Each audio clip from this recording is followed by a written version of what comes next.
Hi everybody, I'm Marty. I'm Savannah. And we're the Dylans.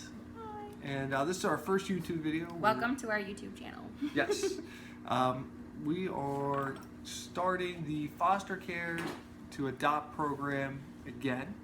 It's something we did about 4 years ago before we had our first child. We tried for 3 years, no baby, so we start the foster care program. Surprise, we had our baby. And now we're doing it again. Yep. It's something we always want to do. So we started this channel to kind of document our process and to kind of bring awareness because there's not a lot of videos about foster care. Yeah, and we're hoping to share this with like our friends and family and everybody so they can kind of follow us along and everything that goes into it. We have been telling folks, and they've been asking us a lot of questions that, you know, yes, so we're hoping kind of weird questions.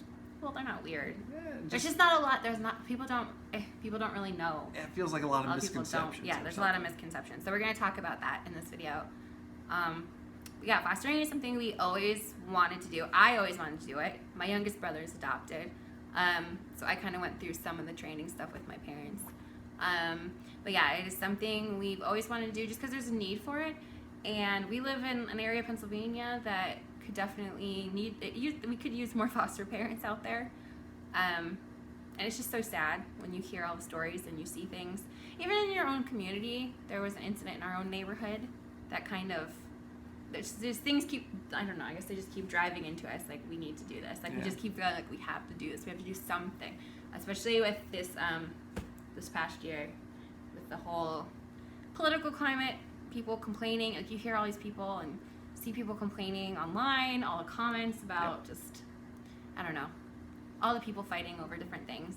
So instead of fighting with words, we're going to fight with action and do some good in the world. And put your money where your mouth is. Exactly. You can't be, I don't know, you hear all these people, like, not to start a debate about pro-life or pro-choice or anything like that, but you need to be able to support the people in your community through hard times. Yes. And part of that is helping with foster care, I think. Right. So that kind of leads into the first misconception is, you know, you're going to take in all these bad kids that are going to destroy your house. These are terrible children. Exactly. Why would you want to bring them into your family? They're going to corrupt your kid and make your life horrible. And they're going to be touching everybody and beating everybody, setting fires. That's not true. No. Yes, some kids, they might not have had discipline growing up. They lack that parental thing. They weren't taught what was right and what was wrong. Yeah, some kids, not. I mean, you can't generalize, really. We're generalizing a little bit here, but well, we're doing 3 and under since our daughter is 3, and we want to keep the birth order, so we'll be getting children under those ages. But I think down the road we'll probably be open to older kids. Definitely something. It is really sad. They definitely need older kids. I mean, like we talked about it in our foster training class. Just imagine all those times in your adolescent years when you needed your parents, even though you were like 18 or 19 or 20 and you did something stupid or your car got a flat tire, like who did you call? Your mom, your dad? And some of these kids, they don't have anybody. They age out of the system and there's nobody.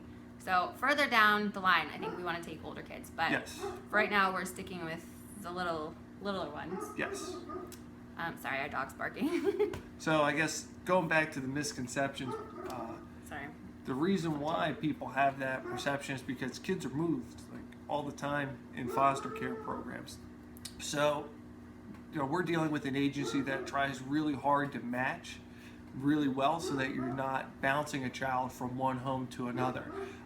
We did this exercise with string, which sounds silly, but it had like 20 people in a circle, and each string was a connection for you passed a string around and it created a connection. So you got this giant star with like 15, 20 connections that a kid has in like 6 years of their life. So how is a child supposed to, you know, and those are all people that they get attached to and then taken away from. Right. Like caseworker, like they could go from emergency foster home to a kinship home, their grandparents to another family, and then they kick them out and move to another family.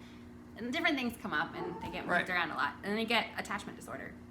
And then there's the whole thing, like they never have a solid set of rules.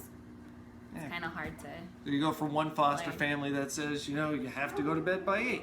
And the next one's you got to go to bed at 9 or whatever. That can mess with kids' development.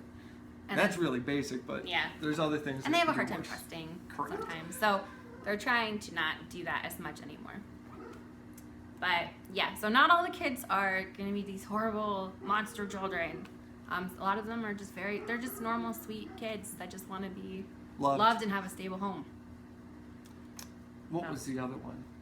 Oh, are you doing this for the money? Yes. People No. keep saying. Are you going to make a lot of money?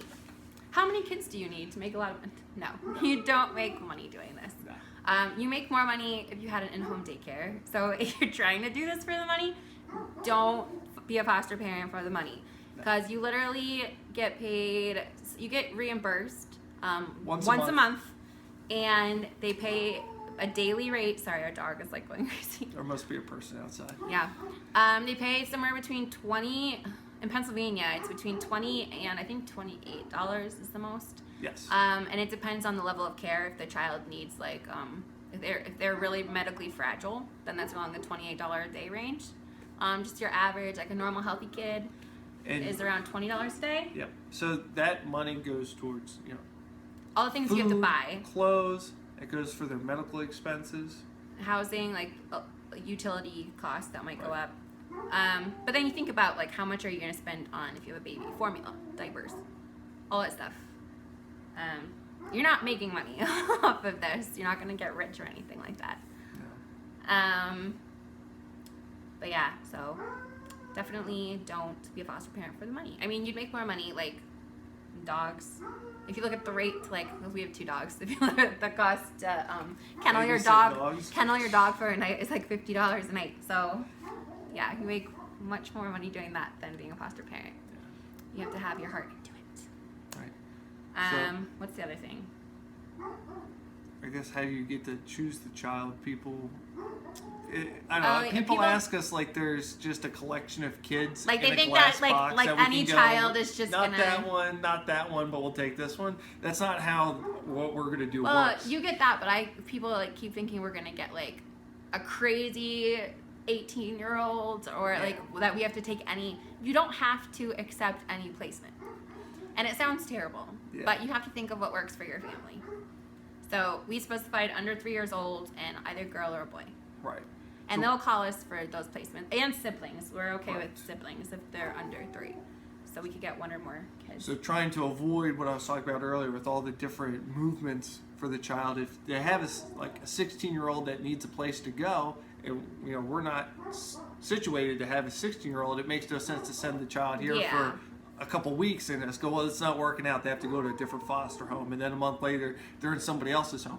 Well, they give us a whole sheet that's got everything that you'd accept, stuff that you wouldn't even think about, like legally deaf. Are we able to foster a child who's legally deaf? Or one of the things is a high achiever. I know that one feels weird, but they ask you that. Maybe dumb foster parents don't want smart kids. I don't They know. want to know what you're okay with because they really want to make sure that the placement works out and you don't end up sending the kid packing. Right. Trying to But eliminate they those do have connections. stuff in case, like, if you do get overwhelmed, they do have something called respite, which is kind of like babysitting. Like, there's some families that are certified for respite.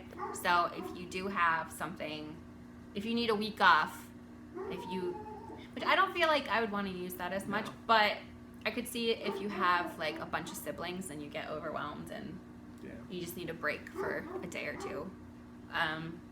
Yeah, that's what respite's for. They will take the children for a little while, but I'd feel bad using that. I mean, we'll see. We'll see how it goes down the road. There was well- something else I was thinking of. I don't know. I can't remember what it was.